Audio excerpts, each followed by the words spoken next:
ఒక మంచి దేవదూత, చాలా అందమైన దేవదూత, దేవదూతలలో ప్రధానుడు, దేవదూతలలో వాయించగలిగిన వాడు, గిటారు వాయించగలిగిన వాడు, దేవుడు మైమరిచిపోయేంత విధంగా ఆ మ్యూజిక్ వాయించగలిగిన వాడు. అలాంటి వాడు సాతానుగా ఎలా మారాడు? నిజంగా మంచి కోసం దేవుడు దాన్ని తయారు చేసి అదొక దురాత్మగా ఎలా మారి? ఒక 4 విషయాలు మనం నేర్చుకుందాం. యెహెజ్కేలు గ్రంథము 28వ అధ్యాయము 16వ వచనంలో ఒక మంచి మాట రాయబడి ఉంటుంది. యెహెజ్కేలు గ్రంథము 28వ అధ్యాయం 16వ వచనంలో మనం చూసినట్లయితే ఒక మంచి మాట ఆ దేవదూత గురించి రాస్తా ఉంటాడు. 28వ అధ్యాయం 16వ వచనం. 28:16. అయితే నీకు కలిగిన విస్తారమైన వర్తకము చేత లోపల నీవు అన్యాయము పెంచుకొని పాపము చేయుచు వచ్చితివి గనుక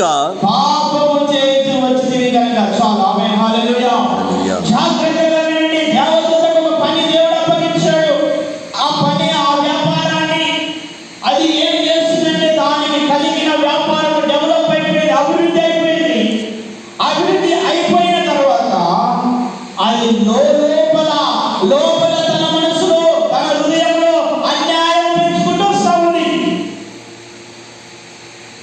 దేవుడే దానికి పని కోసం నియమించిండు, దేవుడే దాన్ని ఒక పనికి పెట్టిండు.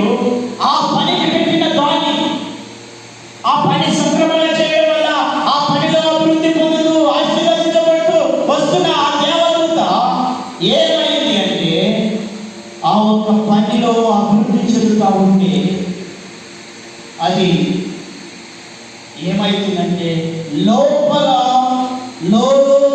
అన్యాయం పెంచుకొని వస్తూ ఉంది. ఆమేన్, హల్లెలూయా, హల్లెలూయా. దానికి అప్పచెప్పిన పని లోపల డెవలప్ అవుతూ ఉంటే అన్యాయం పెంచుకొని వచ్చింది కనుక అక్కడ ఏమైందో ఒకసారి చూద్దాం.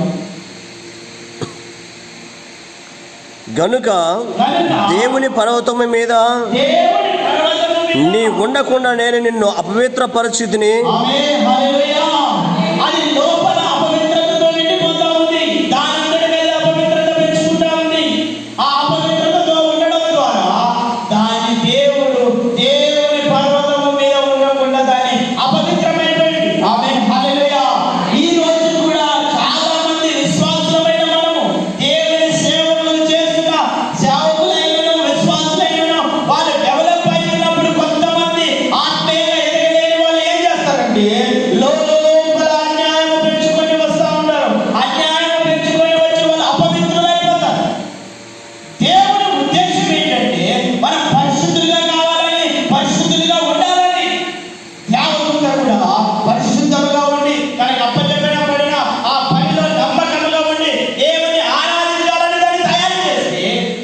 లోపల అన్యాయం పెంచుకొని అపవిత్రమైపోయింది. ఆమేన్, హల్లెలూయా, హల్లెలూయా. అది అపవిత్రమైపోయింది. పరిశుద్ధమైన పర్వతము, పాపము లేకుండా ఉండే పర్వతము, అలాంటి పర్వతం మీద తనంతటికి తానే అపవిత్రమైపోయింది. ఈరోజు చూడండి, దేవుని సన్నిధి అంటే భయం లేదు, భక్తి లేదు, లోపల అన్యాయం పెంచుకొని వస్తారు. మేము పోతేనే పాస్టర్ గారు బ్రతుకుతారు అంటారు, అలాగే మేము కానుకలు అయితేనే పాస్టర్ గారు బ్రతుకుతారు అంటారు. అలాగే మేము ఎందుకు చర్చికి వెళ్ళాలి, మాకు వ్యాపారం డెవలప్ అయితే డబ్బులు ఉన్నాయని లోపల ఆలోచన చేసుకుంటూ ఈరోజు ఎంతమంది అపవిత్రులుగా అయితే, ఎంతమంది అవిశ్వాసులుగా అయితే. జాగ్రత్తగా ఉండండి. ఒక దేవుని దూత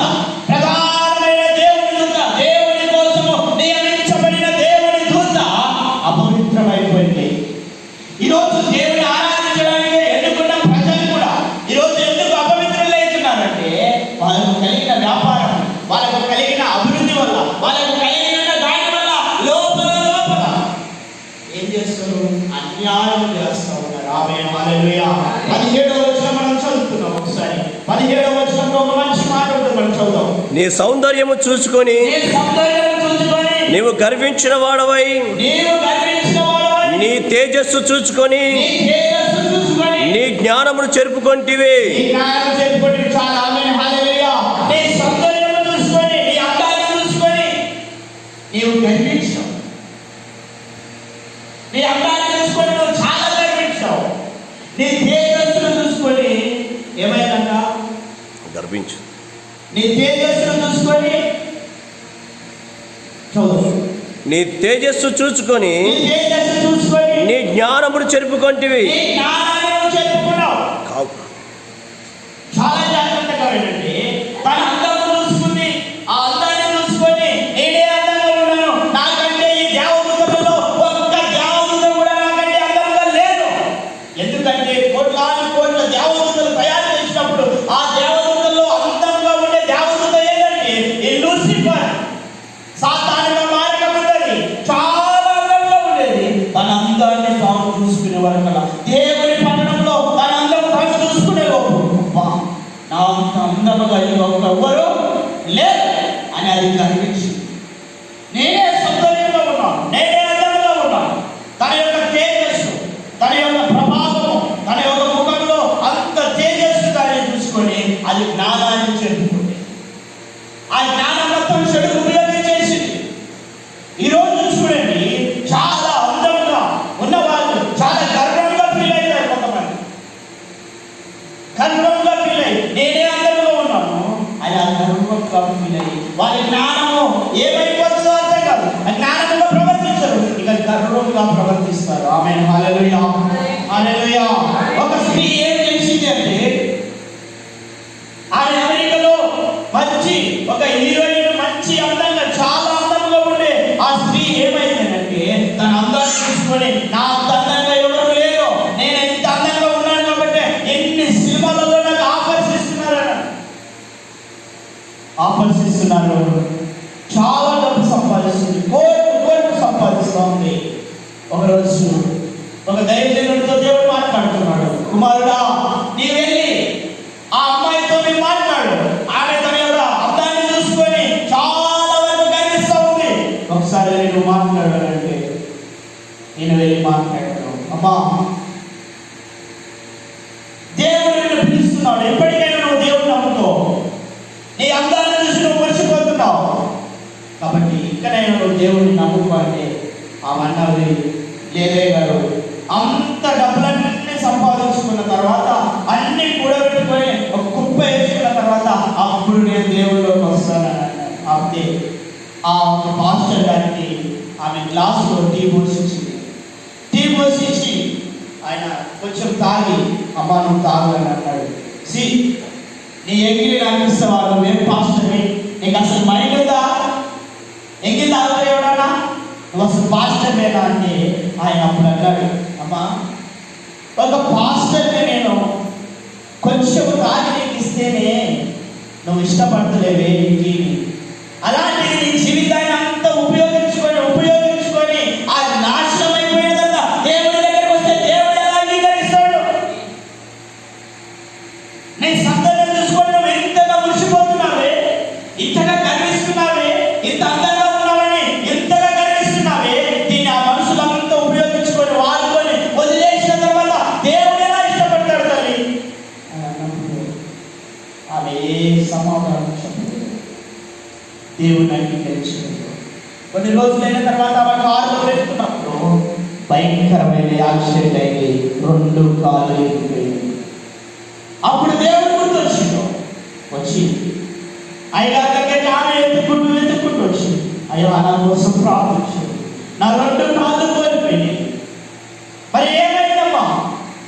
ఎంత డబ్బు ఏమైంది? నువ్వు ఎంత పలుకుబడి ఏమైంది? నువ్వు రోడ్డు మీద వస్తుంటే కూడా ఇంతమందిని ఎవరికి ఫాలో అయ్యేవారు కదా, ఏమయ్యారంటే అంతవరకు ఫాలో అయ్యేవారు ఎవరు ఆమెతో పాటు రాలేదు. కానీ ఒక ఆయన మాత్రం నేను ఇప్పటికీ కూడా విడిచిపెట్టనంటున్నాడు. మరి ఆయనతో పాటు ఉంటావారంటే ఎవరయ్యా ఆయన అంటే, నేను ఒకరోజు నీ ఇంటి దగ్గరికి వచ్చి చెప్పాను, ఆ యేసు క్రీస్తు నేను విడిచిపెట్టనని అంటా ఉన్నాడమ్మా.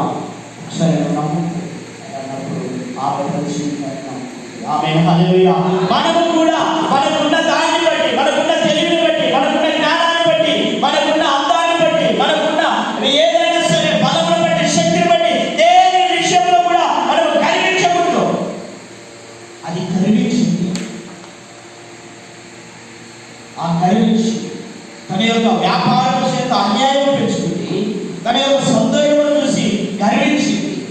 ఇంతగా భయంకరమైన లోపల తప్పు చేస్తూ వస్తున్నా కానీ దేవుడు దాన్ని చూస్తూ వస్తూ ఉన్నాడు. ఆమేన్. హల్లెలూయా, హల్లెలూయా. యెషయా గ్రంథము 14వ అధ్యాయం 12వ వచనంలో ఒక మంచి మాట ఉన్నది, మనం చదువుకుందాం. యెషయా గ్రంథము 14వ అధ్యాయం 12వ వచనం. యెషయా గ్రంథం 14. తేజో నక్షత్రమా వేకువ చుక్క, తేజో నక్షత్రమా వేకువ చుక్క, నీవెట్లు ఆకాశం నుండి పడితివి, నీవెట్లు ఆకాశం నుండి పడితివి. జనములను పడుగొట్టిన నీవు నేల మట్టుకు ఎట్లు నరకబడితివి. ఎట్లు నరకబడితివి. నేను ఆకాశంలో ఎక్కిపోయేదను. నేను ఆకాశంలో ఎక్కిపోదును. చదువు. దేవుని నక్షత్రములకు పైగా, దేవుని నక్షత్రములకు పైగా నా సింహాసనమును హెచ్చింతును. నా సింహాసనం. చాలు. ఆమేన్. హల్లెలూయా. జాగ్రత్తగా వినండి. దేవుడు తనను ఆరాధించడానికి దాన్ని తయారు చేస్తే ఇంతవరకు లోపల అన్యాయం పెంచుకుంది, తన యొక్క అందాన్ని చూసి గర్వించింది. ఇప్పుడు ఇదంతా అయిపోయింది. దేవుని సింహాసనము కుర్చీ ఉంది, ఆ నక్షత్రాలకు పైగా ఆయన సింహాసనము ఉంటే దాని మీద కూర్చోవడానికి ఇష్టపడతావు. దేవునితో నేనేమన్నా తక్కువనా? దేవుని కంటే నేనేమన్నా తక్కువనా? పోయి నేను కూడా ఆ సింహాసనం మీద కూర్చుంటాను. దేవుని కంటే నేనేమన్నా తక్కువనా? నా దగ్గరికి అనేక మంది వస్తారు, నా అందాన్ని చూసి పొగుడుతురు, నేను చేసే వ్యాపారాన్ని చూసి నన్ను చాలా మంది నా దగ్గరికి వస్తారు, ఆకర్షితులవుతారు. ఇప్పుడు నేనేమన్నా దేవుని కంటే తక్కువనా అని ఆలోచన చేసుకొని అది ఏమైతుందంటే, నేను దేవునితో సమానంగా, దేవుడు ఎలాగైతే కూర్చున్నాడో, ఎంత ఎత్తులో అయితే కూర్చున్నాడో అక్కడికి వచ్చి నేను కూర్చుంటా. ఈరోజు చాలా మంది పిలుపు లేని వాళ్ళు, చాలా మంది సాగులు ఉన్నారు. ఈ దరిద్రమైన పనులు చేస్తూ పాస్టర్లకు భయంకరమైన అవమానమైన పనులు చేస్తూ ఉన్నారు. కొంతమంది విశ్వాసులు కూడా వారి ఆలోచనలు నేను అప్పుడప్పుడు గమనిస్తూ ఉంటాను. పాస్టర్ కంటే మేము ఏమైనా తక్కువనా, ఆయన మాకంటే ఏమైనా ఎక్కువనా అని ఈ ఆలోచన చేత పాస్టర్స్కి వ్యతిరేకమైన తిరిగి పడిపోయిన వారు వందల మంది ఉన్నారు. ఆమేన్. హల్లెలూయా, హల్లెలూయా. ఈ దేవదూత కూడా ఏం చేస్తుందంటే, నేను దేవుడి కంటే తక్కువనే. ఇంతమంది దేవదూతలు నన్ను వెంబడిస్తున్నారు, ఎంతమంది నన్ను పొగుడుతూ ఉన్నారు, ఎంతమంది నన్ను ఇలా చేస్తూ ఉన్నారు, నేనేమన్నా తక్కువలా అని దేవుని సింహాసనం ఎక్కడ ఉందో అక్కడ పూజ చేసుకుని. ఆమేన్. హల్లెలూయా. 14వ వచనంలో మనం చదువుకున్నాం. కింది వచనం.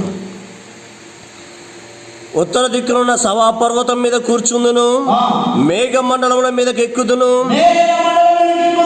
మహోన్నతునితో నన్ను సమానునిగా చేసుకుందును అని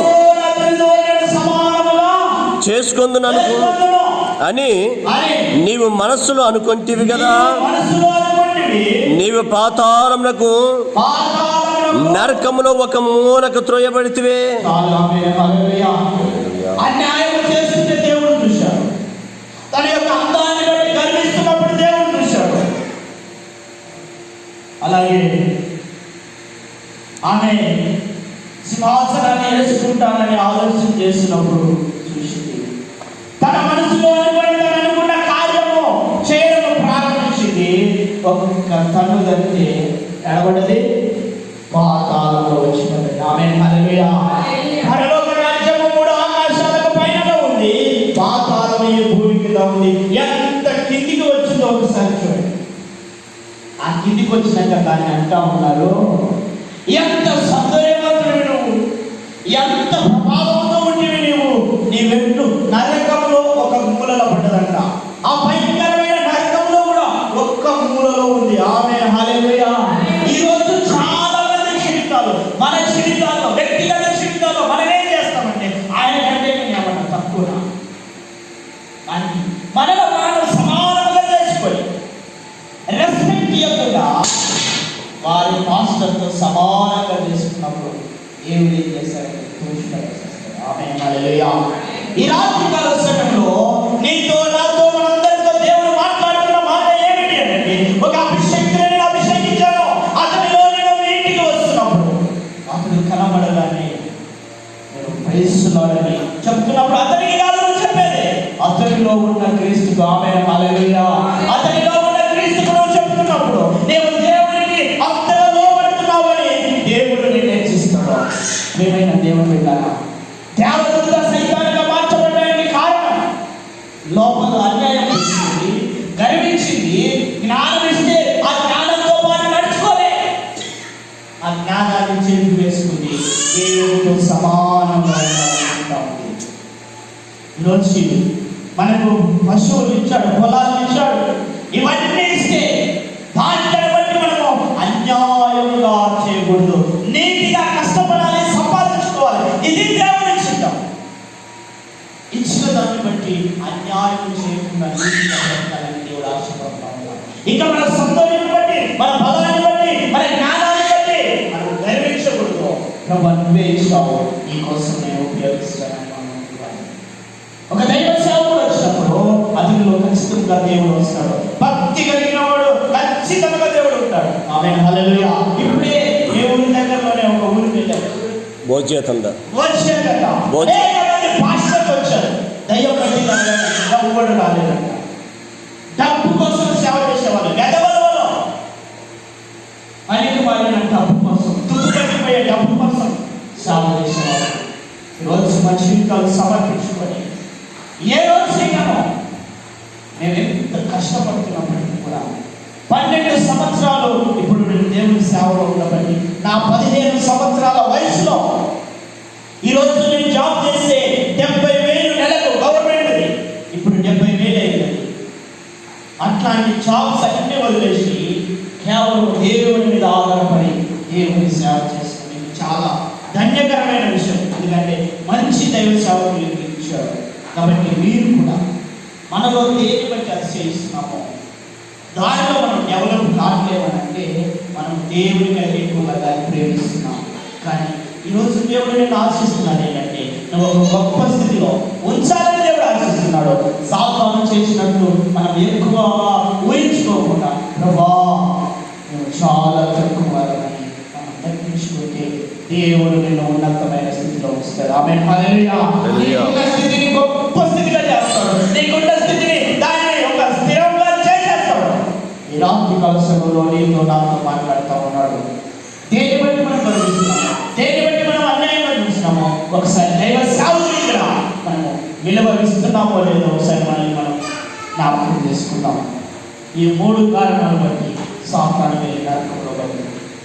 ఈరోజు మన పరిస్థితులు అక్కడే వేయబడినాయంటే మనలో ఏముందో అది దేవుడికి తెలుసు. ఈరోజు యేసుక్రీస్తు అలాంటి అన్యాయాన్ని చేసేసి సాతాను కాబట్టి దాన్ని తనకే పోయి నరకంలో పడ్డది. కానీ దేవుడు ఈరోజు ఏమంటున్నాడంటే మీరు నా పోలిక, నా బిడ్డలు, మీరు నరకంలో ఉండడం నాకు ఇష్టం లేదు. ఒకవేళ మీ ఆలోచన అలా ఉంటే నా దగ్గర ఒప్పుకో, నేను ప్రతి దాని నుండి పవిత్రపరిచి నేను నా వల్ల మారుస్తాను అంటున్నాడు. ఒకసారి కళ్ళు మూసుకోండి. ప్రభా సాతాను దేవదూత చాలా మంచిది, కానీ అన్యాయం పెంచుకొని తనకు తానే నాశనం తెచ్చుకుంది. మనం ఎదగలేని స్థితి, మనలో మనశ్శాంతి లేని స్థితి, మన కుటుంబంలో నెమ్మది లేని స్థితి ఉంటే దానికి కారణం దేవుడు కాదు, నువ్వు నేనే. దేని బట్టి చేస్తున్నాం, దేని బట్టి గర్విస్తున్నాం, దేని బట్టి మనము రెస్పెక్ట్ చేయలేదు దైవ సేవకుడికి, వెలిగిపడలేదు దైవ సేవకుడికి, అన్యాయం దేని బట్టి చేస్తున్నాం. ఇవన్నీ ఇక మీద నేను మానుకుంటాను. ఆయన నీవు ఒప్పుకో. దేవుడు ఖచ్చితంగా ఈ రోజు కన్ను మూస్తే, ఏ రోజు కన్ను మూస్తే ఆయన దగ్గర ఉండాలి. ఆ బంగారు రాజ్యంలో నువ్వు నేను ఉండాలని మేము ఎంత శ్రమపడి, ఎంత కష్టపడి ఇలాగే వస్తున్నాం. కానీ ఏదో తుచ్చమైన కారణాల కోసం సేవ చేయడానికి రావట్లేదు. ఈరోజు నేను జాబ్ చేస్తే రామంతపూర్ డిపార్ట్మెంట్ ఉపాధి ఈరోజు వాటర్ లైన్మెంట్ ఒక్కొక్కరికి 1,10,000 ఉన్నాయంట. అలాంటి జాబ్స్ అని ఉద్దేశం అవన్నీ నాకు లేక కాదు, తుచ్చమైన డబ్బు కోసం సేవ చేయడానికి కాదు. కళ్ళు మూసుకో. ప్రభా